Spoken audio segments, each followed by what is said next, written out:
Boa noite, pessoal. Estamos aqui com mais um Eu, Você e a Bíblia, ok? Tô por aqui aguardando você entrar e vou deixar marcado aqui nosso texto de hoje, que é Marcos.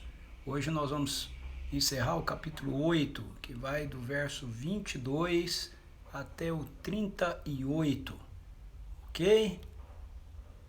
Então, estou aqui aguardando por você chegar aí no nosso meio. Deixa eu ver aqui quem é que já apareceu por aqui. Cíntia, olá Cíntia, bem-vinda. Opa, hoje você foi a primeira a entrar, hein, Cíntia? Fala Serginho, belezura meu mano, tranquilo, legal. Vou deixar um pouquinho mais assim, ó, que assim eu enxergo melhor. Quem mais que tá aqui? Sara Machado. Oi, Sara, conseguiu voltar, hein? Muito bem. Arnaldo, bem-vindo também, boa noite. Vamos aguardando aqui o pessoal chegar. Se você entrou, não saia, aguente firme aí, ok? A gente dá só uns minutinhos a mais para o pessoal ir chegando aí. Tem muita gente terminando o trabalho às 6 horas, né? A nossa live começa às 6, mas eu começo a falar de fato a partir das 6h05, enquanto a gente vai aguardando o pessoal ir chegando por aqui. Fala, Ian! Beleza, meu brother? Muito bom, cara, ter você aqui. Tava com saudade de você, hein? Que bom que deu para você entrar hoje. Muito bem, aproveitem aí vocês que entraram para clicar aí no aviãozinho para ele abrir para vocês aí a opção dos seus contatos, dos seus amigos, e você encaminha a live para eles dizendo, ó, tá começando mais um Eu, Você e a Bíblia. Vem participar com a gente. Olá, Ariane. Tudo bem com você? Joia que você está aqui hoje, hein? Fala, Norma. Olá, boa noite.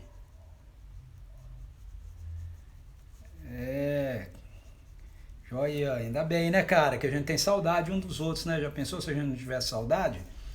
Aí significa que a gente não tava nem aí, né? Espero que todos aí na sua casa estejam bem. Muito bem. Marcos capítulo 8. Ó, chegamos na metade, hein? Hoje a gente está terminando o capítulo 8 e com isso nós estamos terminando a metade do Evangelho de Marcos. Aí depois a gente vai ter só mais 8 capítulos para terminar. Foi rápido, né? Até que está sendo rápido. Eu achei que fosse demorar mais. Nós estamos indo rápido aqui, olhando para o Evangelho de Marcos. Muito bem, cadê o povo? O povo está meio... agora que é 6 horas, né? Entrei bem antes hoje. Puxa. Que bom, Ian. Olá, Maristela. Bem-vinda também. O Arnaldo já está por aqui. Tava faltando você, Maristela. Que bom que você está aí com a gente. E a turma lá de João Pessoa. Só estamos com a Norma aqui. Os demais, cadê? Devem estar chegando por aí. Vamos aguardar um pouquinho mais, ok? Aguenta aí, fica com um pouquinho aí de paciência para a gente poder aguardar o pessoal chegar e nós começarmos.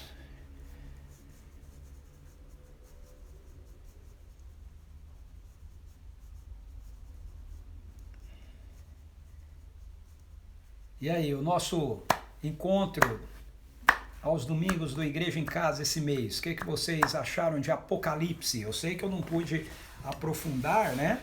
Mas também não foi tão superficial, né? Deu uma boa visão para vocês poderem ler o livro agora e entender algumas coisas. Certamente tem bastante dúvidas lá, que eu também tenho, né? Tem que ir lendo e orando e esperando que o Espírito revele. Aquele que tem ouvidos, ouça o que o Espírito diz à igreja.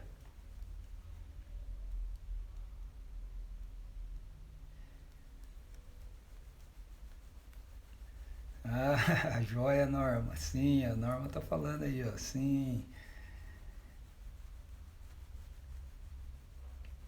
Olá, Antônia. Olha a Antônia chegando por aí. Vamos dar mais uns minutinhos aqui pro pessoal, né? Tem um pessoal que termina o trabalho às 6, aí tem que dar aquela ajeitadinha, se organizar para poder estar conosco, né? Então vamos esperar mais um pouquinho.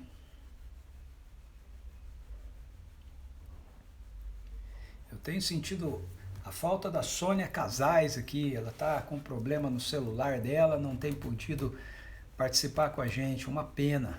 Oi, Cristina, que bom que você chegou, que bom que você está por aí com a gente.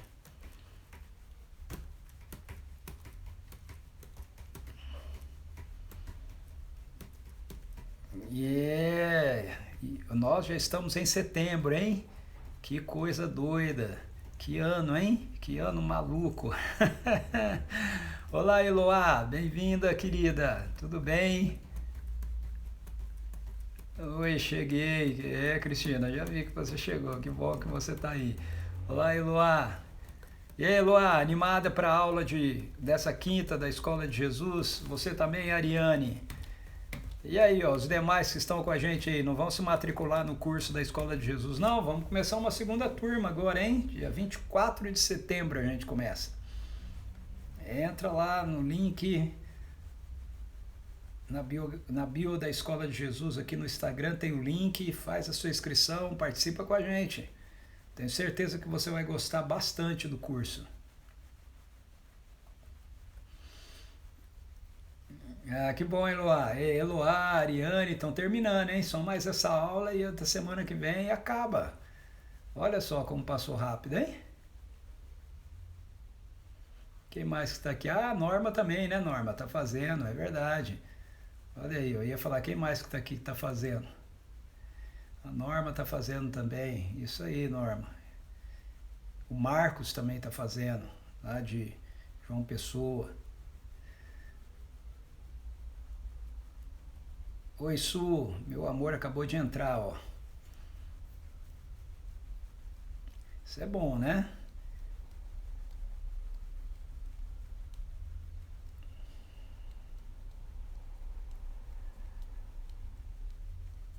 Estamos aí formando uma nova turma. Se você não se inscreveu, ainda dá tempo de se inscrever.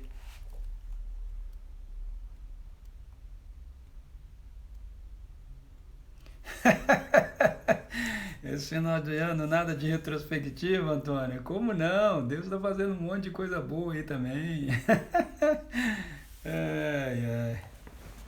Ai, Antônio, você é engraçado, viu?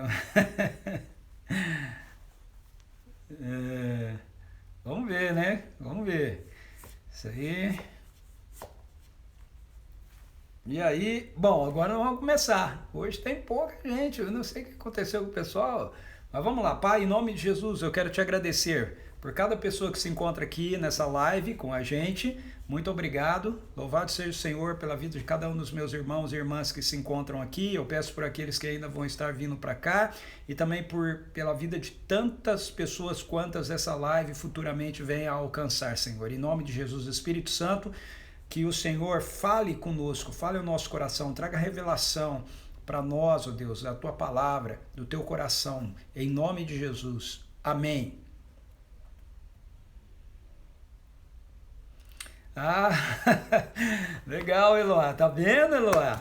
Viu só? Você foi pegar a sala só no finalzinho. Eu falei que era boa, tá vendo? Tava perdendo, vou falar, viu? Faz de novo e entra nas salas, né? Vai lá, vale a pena.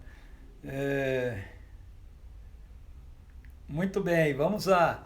Marcos capítulo 8. Eu preciso fazer uma retrospectiva bem rápida aqui do que nós falamos de Marcos 8 ontem, porque na verdade é uma unidade aquilo que nós vamos estar conversando aqui, e essa próxima parte do que eu vou falar, ela tem tudo a ver com aquilo que aconteceu antes, ok? Na narrativa de Marcos aqui. Então, Marcos 8, vamos lá, vou dar uma saudação aí pro Toninho, que acabou de entrar, o Oswaldo também acabou de entrar, Carmen Silva, bem-vindo. Oi, Carmen Silva, olha só que legal, a Carmen Silva aqui com a gente. Bem-vinda, minha querida. Muito bem, Marcos capítulo 8, ok? É o que nós estamos vendo. Então, o que acontece no texto que nós vimos ontem, Jesus ele sai com seus discípulos e uma multidão novamente vem e se reúne ao redor deles, eles ficam 3 dias com Jesus. Aí Jesus precisa mandá-los embora, e ele não quer mandar as pessoas embora sem que elas sejam alimentadas. Então ele pergunta para os seus discípulos sobre alimentar, né, essas pessoas, e aí os discípulos então vão vivenciar uma segunda experiência com a multiplicação dos pães e de peixes, e dessa segunda vez eles recolhem 7 cestos cheios de sobras de pão e peixe que Jesus havia multiplicado. Então Jesus despede a multidão, ele sai de lá, ele tem um encontro com os fariseus que querem tentá-lo para que ele realize um sinal, realize um milagre, ok? Uma manifestação de poder que demonstre para eles que ele de fato é o Messias, e Jesus se recusa a fazer isso porque essa é a mesma tentação que Satanás faz para ele lá no deserto, né? Para ele provar para os outros, para si mesmo e para os outros, através de feitos dele, quem ele era, ok? Ao invés dele confiar naquilo que o Pai falou a respeito dele, Jesus então se recusa a fazer isso, e aí Jesus vai sair novamente de barco com seus discípulos, e os discípulos esquecem de levar pão, e Jesus os adverte no sentido de tomarem cuidado, de serem prudentes quanto ao fermento. Ele usa essa expressão, quanto ao fermento dos fariseus e o fermento de Herodes. E os discípulos acham que ele está falando a respeito de pão, porque eles não tinham levado pão, não é? E a primeira multiplicação dos pães, depois dela, Jesus vem andando sobre as águas, e os discípulos eles ficam apavorados, e eles ficam confusos com aquilo que está acontecendo, e a explicação que o Evangelho de Marcos nos dá para isso é que eles tinham ainda o coração deles endurecido.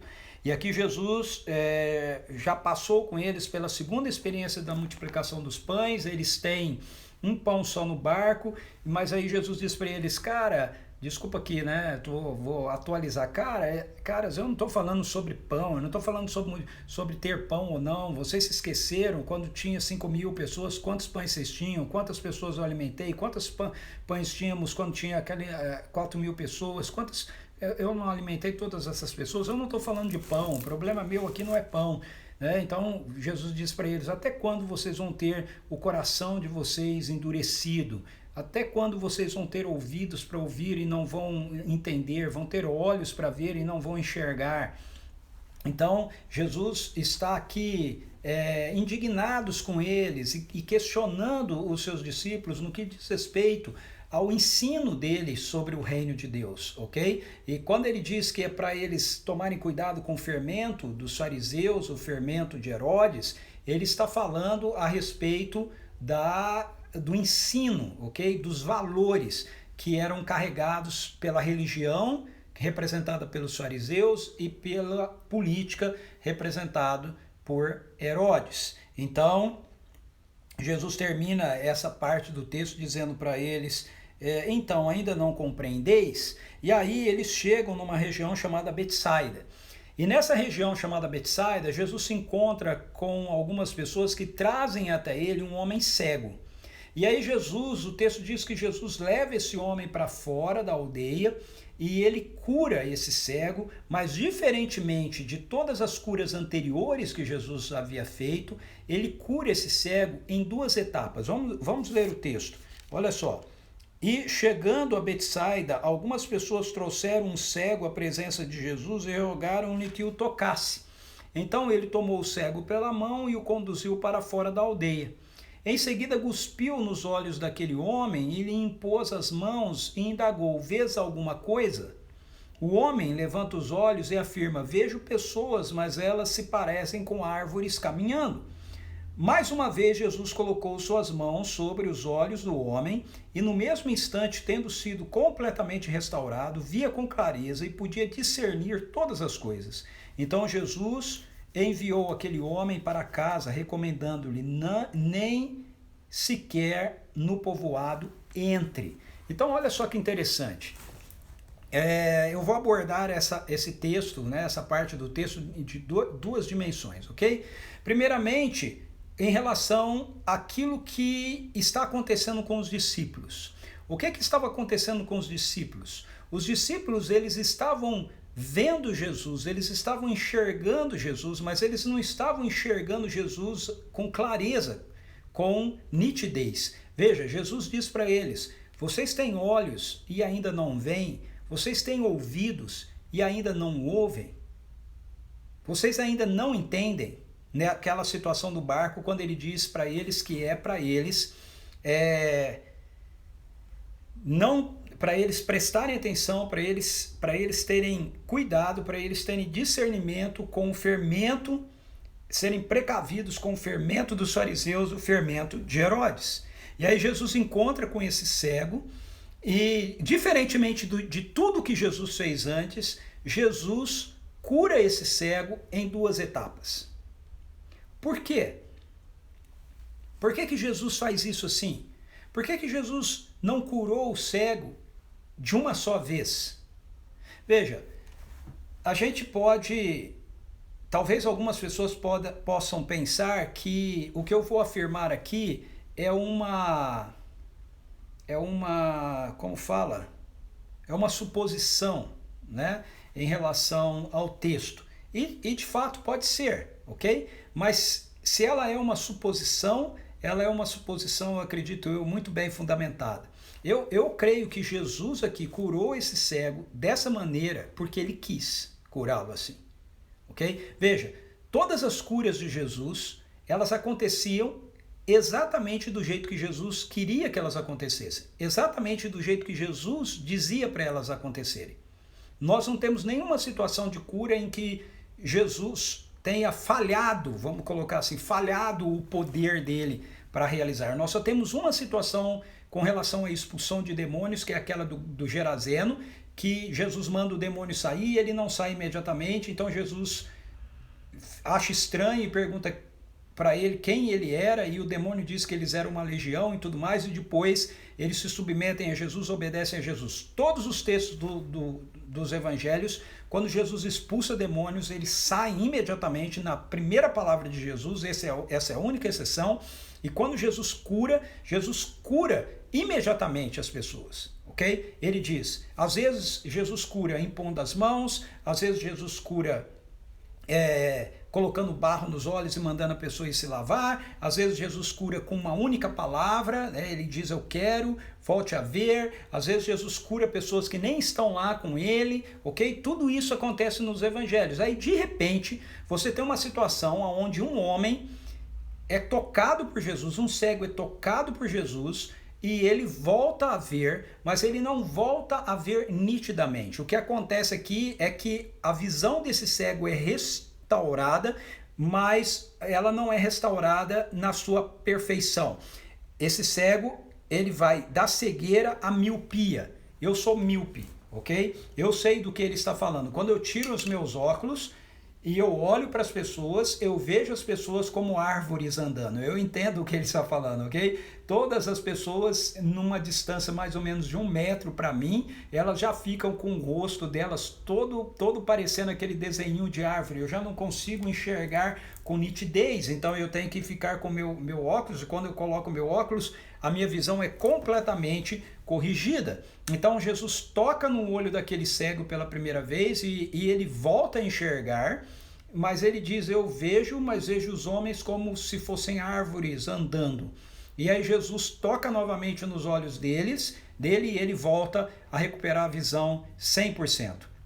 Veja, particularmente eu não acho que Jesus fez isso por um acaso, ok? Eu acredito, é uma suposição minha, ok? Mas eu acredito que Jesus está usando essa cura como uma lição para os seus discípulos. Ele está mostrando para os seus discípulos ali que eles haviam começado a enxergar quem Jesus era, eles haviam começado a enxergar as realidades do reino de Deus, mas eles ainda não estavam enxergando nitidamente quem Jesus era, eles não estavam enxergando nitidamente as realidades do reino de Deus que Jesus estava apresentando para eles. Por que eu coloco isso dessa maneira? Porque logo em seguida a esse encontro de Jesus com esse cego, que Jesus cura assim, tocando nos olhos dele 2 vezes, o que nós temos é Jesus, dentro do Evangelho de Marcos, pelo menos, ok? O que nós temos, Marcos coloca essa história aqui, nesse ponto, ele faz isso inspirado pelo Espírito Santo, propositalmente, e o que nós temos logo em seguida é Jesus questionando os seus discípulos sobre quem ele era. Então olha só que interessante, o que você tem antes da cura, você tem os discípulos no barco, com Jesus dizendo para eles, como é que vocês não enxergam com clareza ainda? Como vocês têm olhos e não veem, como vocês têm ouvidos e não ouvem, ainda não compreendeis? Aí o que vem em seguida é a cura desse cego, com Jesus tocando nele 2 vezes. Para mim, Jesus está dando uma metáfora, está fazendo uma parábola viva para os discípulos, mostrando para eles, olha, vocês já estão enxergando a mim, vocês estão enxergando as realidades do reino, mas vocês não estão enxergando nitidamente. Vocês ainda precisam de um outro toque da minha graça, do meu poder, das realidades do reino, para que vocês possam enxergar claramente. E aí o que você tem em seguida? O que você tem em seguida é Jesus perguntando agora para os discípulos quem os homens dizem que ele é, e Pedro afirmando em nome dos discípulos que ele é o Cristo, ou seja, até aqui eles estão andando com Jesus, eles estão vendo Jesus, mas eles ainda estão considerando Jesus como um rabino, um mestre, apenas um rabino, apenas um mestre, um profeta, um homem de Deus, mas não o Cristo. Mas agora, a partir desse momento, os olhos dos discípulos se abrem completamente e Pedro diz, não, você não é apenas um rabino, você não é apenas um mestre, você não é apenas mais um profeta, você é o Messias. Você é o Messias. No Evangelho de Mateus, Jesus diz para Pedro que ele é um bem-aventurado porque ele recebeu essa revelação do Pai, ou seja, os olhos dele foram abertos pela revelação do Pai. E quando ele pergunta para os discípulos, ele diz assim, quem dizem os homens que eu sou? Veja que lá em Marcos capítulo 6, versos 14 e 15, nós temos as pessoas argumentando sobre quem Jesus é. Marcos capítulo 14, versos 6, capítulo 6, versos 14 e 15, nós já passamos por ele, mas vamos relembrar. Diz assim, essas notícias chegaram aos ouvidos do rei Herodes, porquanto o nome de Jesus já havia se tornado célebre. Algumas pessoas estavam comentando, veja, algumas pessoas estavam comentando, João Batista ressuscitou dos mortos. Essa deve ser a razão pela qual através dele se operam poderes milagrosos. Entretanto, olha o verso 15, entretanto, outros alegavam, ele é Elias, e ainda outros declaravam, ele é profeta como um daqueles profetas do passado. Agora volta lá para Marcos capítulo 8, versos 27 a 30, e veja como, quando ele pergunta para os discípulos quem ele é, como os discípulos respondem, quem os homens dizem que ele é, como os discípulos respondem com aquilo que está registrado lá em Marcos capítulo 6. Olha só, Jesus e seus discípulos partiram para os povoados nas cercanias de Cesareia de Filipe. No caminho ele lhes inquiriu, quem dizem as pessoas que eu sou? Ao que eles informaram, alguns comentam que és João Batista. Olha lá, João capítulo 6, versos 14 e 15. Eles não comentavam? Alguns dizem, ele é João Batista que ressuscitou dos mortos. Alguns comentam que é João Batista, outros Elias. E ainda há quem afirme que és um dos profetas. Veja, a resposta deles é exatamente aquilo que está escrito em Marcos capítulo 6, versos 14 e 15. Isso era o que as pessoas diziam a respeito de Jesus. E aí Jesus volta-se então para eles. Então lhes questionou, mas vós, quem dizeis que eu sou? E asseverando, Pedro declarou, tu és o Cristo. Jesus, por sua vez, lhes recomendou que nada divulgassem a seu respeito.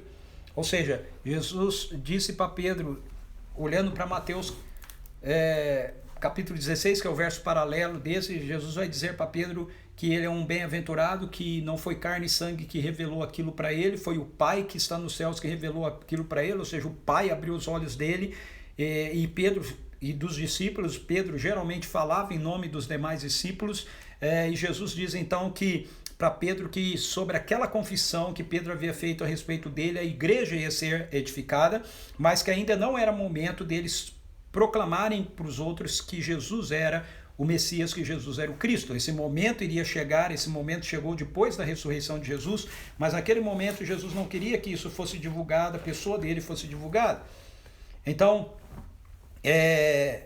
voltando à minha suposição aqui, eu acredito que Jesus curou aquele cego da maneira que ele curou, porque ele queria, na verdade, mostrar para os discípulos que eles estavam enxergando, mas que eles precisavam ter uma visão ainda mais clara a respeito da pessoa de Jesus. Agora eu quero fazer uma outra abordagem da mesma perspectiva. O fato de Jesus ter curado aquele cego em 2 etapas mostra pra gente também, nos dá um ensino, nos dá um exemplo, ok? Também, de que quando nós oramos para uma pessoa enferma e essa pessoa ela não é curada imediatamente, a gente não deve pressupor que Deus não quis curá-la. Ok? Faz sentido? Veja, Jesus não tocou nos olhos daquele cego e ele voltou a ver parcialmente, e Jesus disse para ele, ok, eu fiz por você aquilo que eu podia fazer, o meu pai não quis curar você completamente, então você precisa permanecer assim. Não, o que Jesus fez? Jesus completou a cura. Jesus completou a cura. Esse é o texto bíblico que me dá base para que quando eu oro para uma pessoa que está enferma e ela melhora um pouco, eu entenda que eu devo continuar orando por ela, até que a cura aconteça completamente na vida dela. Porque Jesus fez isso. Jesus tocou naquele homem 2 vezes. Então, por que Jesus não tocou 3? Porque na segunda vez ele ficou curado completamente. Então pense comigo, se Jesus tivesse tocado a segunda vez e ele ainda não tivesse sido curado completamente, ele dissesse para Jesus, sim, agora eu estou vendo melhor, está mais nítido, mas ainda está meio embaçado, Jesus teria tocado a 3ª vez. Então algumas pessoas, quando me veem orando por pessoas enfermas, ou quando veem como eu ensino as pessoas a fazerem isso pelas pessoas enfermas, me questionam sobre, mas isso não é tentar Deus, isso não é ficar repetindo em vão. Não é. O princípio bíblico não é esse, certo? Tentar Deus é você ir contra algo que Deus não queira fazer. Mas as Escrituras nos dizem que Deus quer curar. Esse é o coração do Pai. Esse é o desejo do Pai. Ok? Trazer cura para a vida das pessoas. A perspectiva das pessoas não serem curadas não é explicada pela Bíblia por Deus não querer que elas sejam curadas, ok? Isso é uma coisa nossa, uma invenção nossa. Não tem nenhum texto da Bíblia que diga que uma pessoa que não foi curada porque Deus não quis que ela fosse curada. Não há texto bíblico que diga isso. Não há nenhum texto bíblico que afirme isso. Ok? Então o princípio que nós vemos na vida de Jesus é a cura, que Jesus faz parte da revelação do reino, faz parte da salvação do reino, a cura de Deus na vida das pessoas, assim como faz parte a restauração, a libertação, ok? E outras realidades. Então Jesus opera assim, e eu sou um seguidor de Jesus, e se você é um seguidor, uma seguidora de Jesus, você tem que andar nos passos de Jesus. 1 João nos diz, aquele que diz que o conhece, que está nele, deve andar assim como ele andou. Então veja, Jesus andou curando as pessoas, então nós devemos andar curando as pessoas. Jesus nunca usou o argumento para ninguém que veio a ele dizendo, não, meu pai não quer te curar, vai embora. Ele nunca fez isso, então nós também não podemos fazer isso assim. Portanto, a razão pela qual eu oro insistentemente, continuamente pela cura de uma determinada pessoa, ainda mais se eu orei uma vez e a pessoa melhorou, ela fala para mim que ela melhorou um pouco, e aí ali eu vou orar, a não ser que a pessoa não queira mais, eu vou orar até que a enfermidade ceda. Até que a enfermidade ceda. Por quê? Porque isso é uma batalha espiritual. A enfermidade é uma inimiga do reino de Deus. Então esse texto me ensina, me dá um fundamento bíblico para entender que eu não devo desistir de orar para uma pessoa que está enferma, ou que está com uma dor, ou que está com um problema, simplesmente porque eu orei uma vez e nada aconteceu. Ok? Eu conheço Deus, eu conheço o caráter dele, o caráter dele me é revelado em Cristo Jesus, então eu devo seguir os passos de Cristo Jesus. Muito bem, voltando então agora aqui para a questão dos discípulos, ok, Jesus toca naquele cego 2 vezes, ele mostra para os discípulos, olha, vocês estão enxergando, mas não estão enxergando muito bem, precisam enxergar melhor. E quando Pedro confessa quem Jesus é, que ele é o Cristo, então o que Jesus faz? Jesus começa a revelar para eles, ok? Que ele é o Cristo, que ele é o Messias, mas que a obra do Messias não seria realizada do jeito que eles imaginavam. Como é que os judeus geralmente imaginavam a obra do Messias? Eles imaginavam que o Messias ele viria como um libertador político, ele viria como um rei guerreiro, como um soldado que iria reunir as forças de Israel, iria então atacar o Império Romano, destruir Roma, e aí Israel ia passar a ser a nação que ia começar a governar o mundo, e o governo ia ser bom porque eles estariam debaixo do governo do Messias. Essa era a expectativa de todo judeu. Mas veja, depois que Pedro diz quem Jesus é, aí Jesus começa a falar para eles a respeito da real missão do Messias, que não era meramente libertar os judeus do jugo político de Roma, mas é libertar o ser humano do jugo do poder do pecado, destruindo completamente as obras de Satanás, e que isso seria feito através da sua morte e através da sua ressurreição.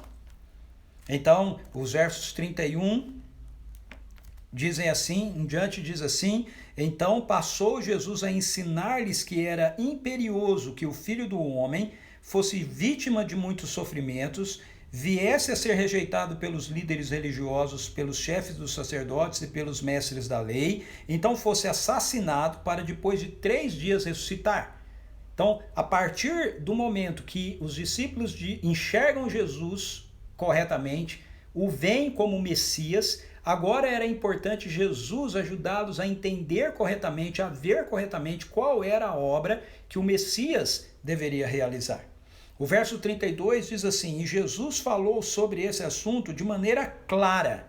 Ou seja, Jesus não estava usando metáforas aqui, ele não estava falando através de parábolas aqui, ele estava falando claramente com os seus seguidores, com os seus discípulos. Ele não estava falando com todo mundo, ele estava falando com seus discípulos, seus seguidores, mais propriamente os 12 que andavam mais próximo dele. Olha, agora que vocês sabem de fato quem eu sou, que eu sou o Messias, é importante vocês entenderem o seguinte: o Messias vai ser traído, o Messias vai ser preso, o Messias vai ser espancado, o Messias vai ser morto, mas nessa aparente derrota virá a vitória verdadeira do Messias, porque no 3º dia eu vou ressuscitar. Ele estava falando isso claramente com eles, claramente, ok? Não em metáforas, não em parábolas, mas claramente. E aí o texto diz o seguinte: mas Pedro, o mesmo Pedro que disse, tu és o Cristo, tu és o Cristo, tu és o Messias, o mesmo Pedro, chamando-o em particular, começou a censurá-lo energicamente.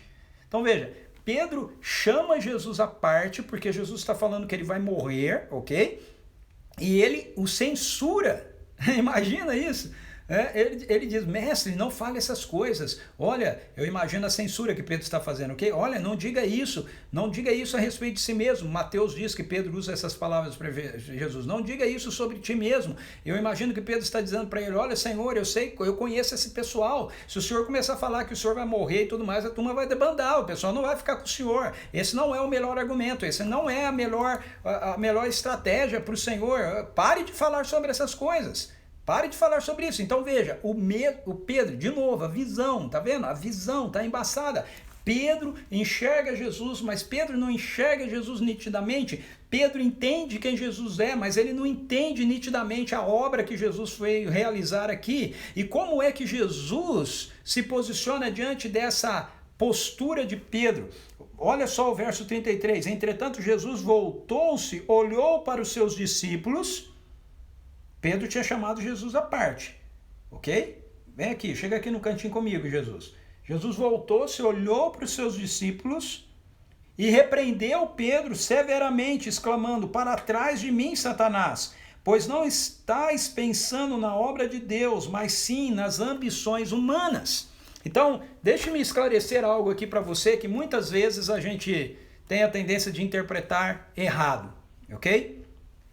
Quando Jesus diz para Pedro assim, para trás de mim, Satanás, a palavra Satanás significa adversário, ok? Adversário. Muitas pessoas, eu já vi muita gente pregando esse texto e muita gente afirmando aqui que Jesus está repreendendo o diabo, repreendendo a Satanás, que Satanás estava usando Pedro. Não tem nada a ver, não tem nada a ver. Pedro está se apresentando como um adversário do reino, um adversário do que o Messias tinha que fazer. Então, quando Jesus chama Pedro de Satanás aqui, para trás de mim, Satanás, ele não está falando com Satanás, ele está falando com Pedro mesmo. Porque a palavra Satanás significa adversário, ele tá considerando Pedro um adversário dele. Por que isso é importante a gente entender? Porque veja, às vezes a gente toma algumas coisas por certas, mas elas não são certas, ok? E elas acabam confundindo as coisas. Preste atenção. Satanás queria matar Jesus. Ok? Satanás queria matar Jesus. É Satanás que insufla os saduceus, os herodianos, os fariseus para conspirarem contra Jesus e matá-lo. Por quê? Porque Satanás não sabe que Deus vai obter a vitória dele através da morte e da ressurreição de Jesus. Ele não sabe disso. Satanás não é onisciente. Satanás não é onipresente. Satanás não tinha ideia a respeito. Se passasse um segundo sequer pela cabeça de Satanás que a morte de Jesus seria a destruição dele, Satanás faria de tudo para Jesus não morrer. Então aqui não é Satanás que está agindo como um adversário. É Pedro que está agindo como adversário. Veja, e o texto deixa claro isso quando ele diz assim, porque não estáis pensando na obra de Deus, mas sim nas ambições humanas. Por que Jesus diz isso para Pedro?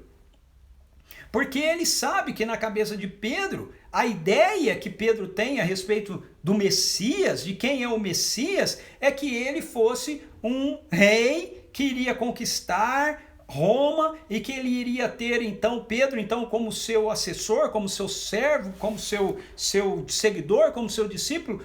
Pedro ia ter um lugar de honra, ok? Na administração política de Jesus, né? Você está cobiçando as coisas do mundo, você está cobiçando as coisas dos homens, você está cobiçando o projeto humano. Esse não é o projeto de Deus, você está contra Deus, contra o meu Pai. O projeto do meu Pai é a destruição da presente era má, é a destruição de Satanás, é a destruição do pecado, não é libertar Israel do jugo de Roma, é libertar Israel e libertar a humanidade do jugo do pecado. Isso só pode acontecer através da minha morte e da minha ressurreição. Pedro não estava entendendo nada disso. A questão para Pedro era apenas uma questão política.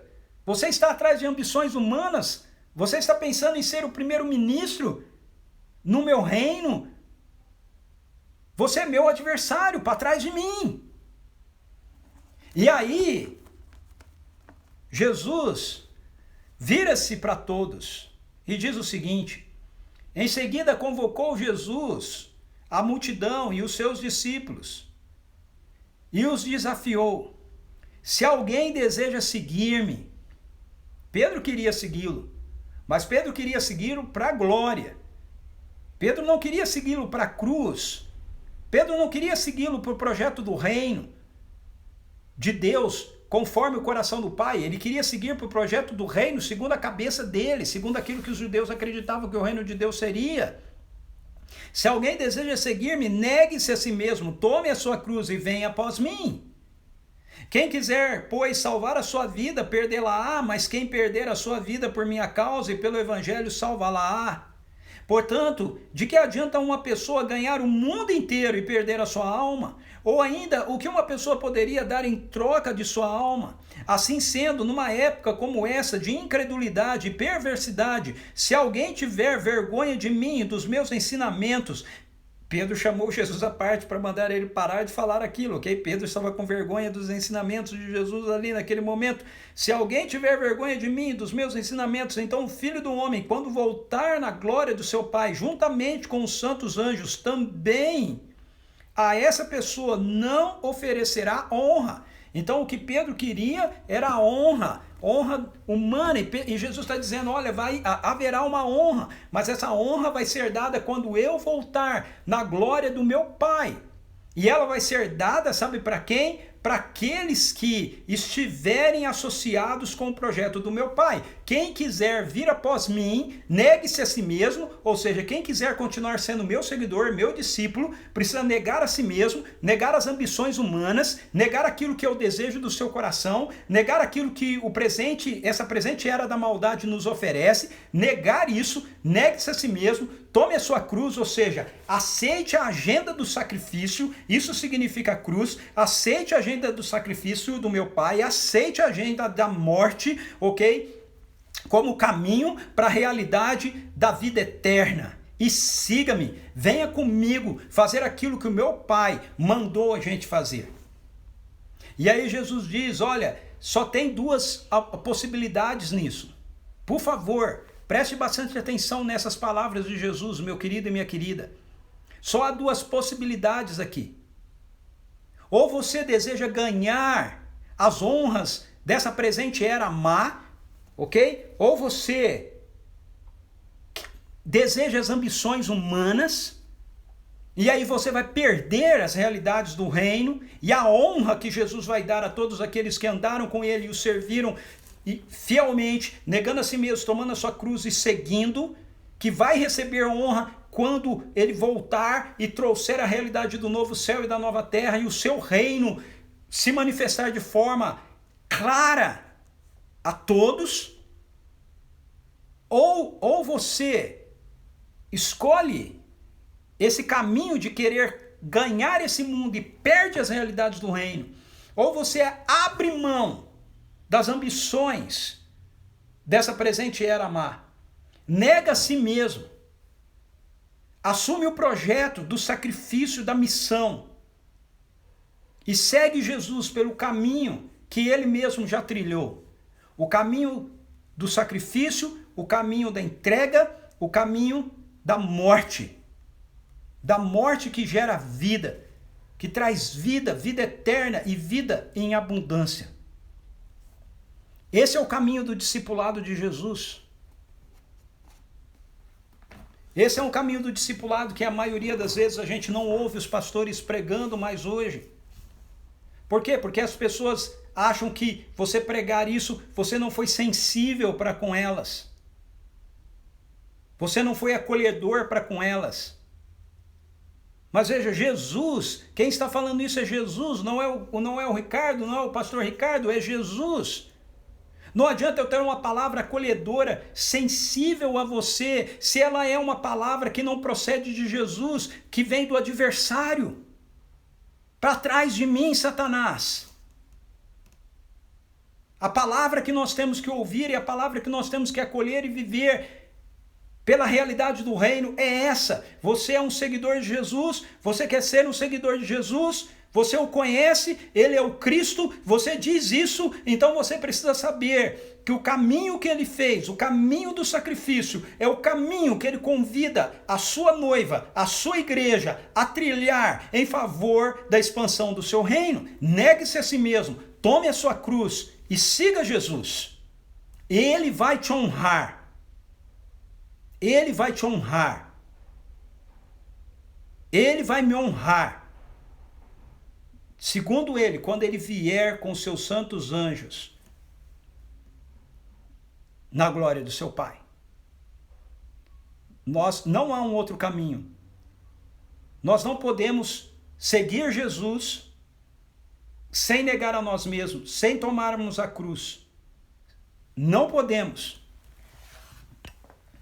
Nós não podemos seguir Jesus apresentando a ele um outro projeto. Ok? Jesus, nós te amamos, Jesus, nós queremos ser seus servos, Jesus, nós queremos te seguir, mas olha, nada de compromisso muito pesado, nada de compromisso muito sério, nada de compromisso muito... Sabe, a gente não quer, isso é muito radical, a gente não quer ser reconhecido como pessoas radicais. Olha, Jesus, não fala isso assim não. Sabe, nós estamos no século 21, Se o Senhor ficar mandando a gente falar essas coisas, as pessoas vão sair da igreja. Elas não vão querer seguir o Senhor. Elas vão desistir de seguir o Senhor. Sabe por quê? Porque hoje em dia, queridos, nós oferecemos às pessoas um evangelho de vida mansa. Não é o evangelho do reino. Esse não é o evangelho do reino. Esse evangelho que diz que as pessoas podem crer em Deus e seguir em Jesus, mas podem viver as suas vidas da maneira que elas bem querem, não é o evangelho do reino. O evangelho do reino diz para você negar a si mesmo, tomar a cruz, ou seja, assumir o sacrifício junto com Jesus, e então segui-lo. Ele é o Senhor da sua vida, Ele é o Senhor da minha vida. Nós vamos viver de conformidade com aquilo que Ele diz. Sabe o que significa dizer que Jesus é o Senhor? Significa dizer que Ele tem o direito de mandar em todas as áreas da nossa vida. Não em algumas áreas, em todas as áreas da nossa vida. Vocês quiseram, hein? Vocês que toparam. Sim, vamos fazer o Evangelho de Marcos. Vamos fazer o Eu, Você e a Bíblia no Evangelho de Marcos. Então, agora você tem duas opções. Você pode deixar de participar das lives, porque esse negócio está ficando difícil demais e apertado demais. Ou você pode entender que essa é a realidade do reino de Deus. Ela é a pérola de maior valor. Nada substitui a experiência de viver a vida com Jesus e de andar com Ele e de experimentar a vida dele em nós e o fluir da vida dele através de nós. Nada. Quem quiser salvar a sua vida aqui vai perdê-la, mas quem não se importar em perder a sua vida aqui por causa de mim, do Evangelho de Jesus, vai ser honrado por toda a eternidade, por mim, na presença do meu Pai. É isso que eu quero e eu espero que seja isso que você queira também. Amém? Beleza? Acabamos, ficamos por aqui. Jesus abençoe você. Uau! Jesus é muito desafiador. Ele fez isso com Pedro, ok? Eu estou fazendo comigo, eu estou fazendo com você, porque ele fez ali no Evangelho com Pedro. Ok? Eu não posso pregar outra coisa a não ser aquilo que ele mesmo revela na sua palavra. Deixa eu ver quem é que entrou por aqui. E depois que eu já estava falando para eu ir dando um oi aqui, ainda tenho alguns minutinhos. O último que eu cumprimentei, acho que foi o Oswaldo, não é mesmo? Olá, Noêmia, bem-vinda. Oi, Márcia Amaral, entrou aqui também com a gente. A Brígida, bem-vinda, Brígida, boa noite. Viviane, bem-vinda. Cris de Paula, bem-vinda também. Muito bom ter você aqui com a gente, hein? Legal você estar vindo sempre, hein, Cris? Muito bom. Isso, Carmen. Participa mais vezes com a gente, viu, Carmen? Nixon, bem-vindo. Olá, Débora Gondinho, bem-vinda também. Ana Rios, bem-vinda. Fala, Gustavo. Olha o pastor Gustavo aí com a gente de novo. Olha aí, amanhã tem o Direto ao Ponto, hein? Comigo, com o pastor Gustavo. Olha aí o link. Participa lá com a gente. Vai ser um tempo muito legal. Vai ser pelo Facebook, ok? Esse link que o pastor Gustavo colocou aí para vocês, ó.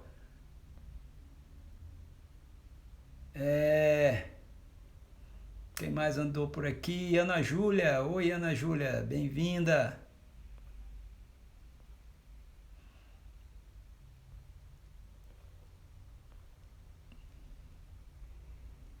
Amém, Brígida. Isso é verdade.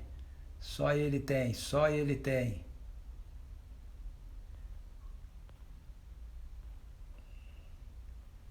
Glória a Deus. Ok. Fala, Giovanni. Ei, Giovanni, você entrou aí no finzinho, hein? Você entrou no finzinho. Cris de Paula, convidada da Brígida. Já estive na igreja, sou de Campinas. Muito bem ministrada a palavra. Joia, Cris. Obrigado, querida. Você é sempre bem-vindo, ok? Entre nós aqui. Giovanni, meu querido, beijo pra você. E André aí, olha, você entrou no fim, cara. Agora você assiste aí, já tô terminando aqui, mas logo que eu terminar fica salva. Aí você assiste a live aí. Beleza, gente? Beijo no coração de vocês. Amanhã, 18 horas, a gente tá juntos aqui de novo, ok? Não falte, esteja conosco aqui, divulgue a live aí pros seus amigos. E lembrando que amanhã, às 20h30, ok? Pelo canal lá do Direto ao Ponto, no YouTube, tá aí o link deixado pelo pastor Gustavo, ok? Você pode participar com a gente, nós vamos conversar um tema muito legal que envolve um pouco daquilo que eu falei hoje aqui sobre a cura lá do cego, né? Jesus cura hoje, Deus continua fazendo hoje aquilo que a gente vê escrito nas escrituras. Eu acredito que sim, e eu quero compartilhar com você o porquê, ok? E nós vamos bater um papo bem gostoso lá, então esteja com a gente, esteja presente, tem aí também divulgado, tá certo? Aqui no Instagram da CP Vinhedo, no meu Instagram pessoal também tem divulgado, ok? Essa live aí que vai acontecer pelo Facebook. Beleza, gente? Deus abençoe vocês. Um bom descanso e até amanhã. Fui!